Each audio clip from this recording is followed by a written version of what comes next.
Laurie Archer, bonjour. Bonjour. Vous êtes responsable des partenariats et du développement à l'ESCAET, une école de commerce appliquée au tourisme. Vous connaissez bien les métiers de ce secteur.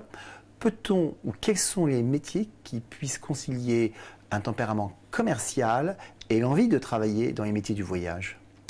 Alors, aujourd'hui, il y a plusieurs possibilités. C'est vrai que ce profil commercial est très recherché dans l'industrie du voyage.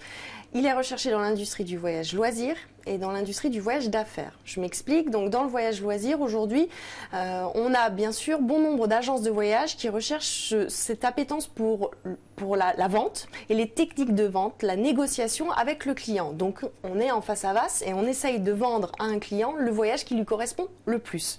Donc ça, c'est du commercial avec un client. Mais on a également des profils commerciaux qui sont recherchés au niveau B2B, c'est-à-dire que entre un tour opérateur qui produit des voyages et des agences de voyage qui distribuent son produit, on a des profils qui sont recherchés pour qu'en fait les commerciaux fassent le tour des agences de voyage et fassent la promotion de ce produit-là et que les agences de voyage les vendent le plus ce Théo-là qu'un autre tour opérateur. Donc en fait, il y a deux cas de figure dans les techniques de vente. Soit je négocie avec un client et je fais en sorte qu'il soit satisfait et de lui vendre le bon produit. Soit je suis vraiment entre professionnels du tourisme et j'explique à mes partenaires de distribution comment en fait mon produit que je vends par exemple sur les États-Unis est mieux qu'un autre tour opérateur et qu'il le doit le distribuer dans son agence. Alors, pour accéder à ces métiers qui mélangent tempérament commercial et passion des voyages, il faut un bac plus 3, il faut un bac plus 5 ?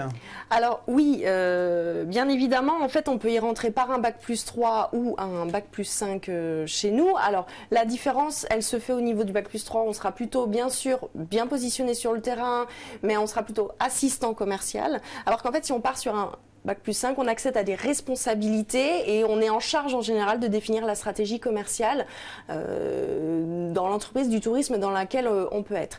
Et c'est vrai que par exemple, si je reviens au voyage d'affaires dont je voulais vous parler, c'est vrai qu'il y a des acteurs du voyage, notamment des éditeurs de solutions technologiques, des plateformes hôtelières qui sont en charge de mettre en avant l'offre des hôtels pour des voyageurs d'affaires. Eux ont besoin, bien évidemment, de faire en sorte que leur plateforme hôtelière se fasse connaître à un plus grand nombre en fait des voyageurs d'affaires et donc dans ce cadre-là en fait on part sur des niveaux quand même qui sont assez élevés en termes de connaissances puisqu'il faut extrêmement bien connaître le marché du voyage d'affaires, les différentes connectivités entre les solutions technologiques mais en même temps avoir des techniques de vente. Donc c'est vrai que selon les métiers, selon les secteurs, les deux formations peuvent amener à ce métier qui a de très belles perspectives en tout cas dans l'industrie. Laurie Archer, merci pour ces renseignements. Merci.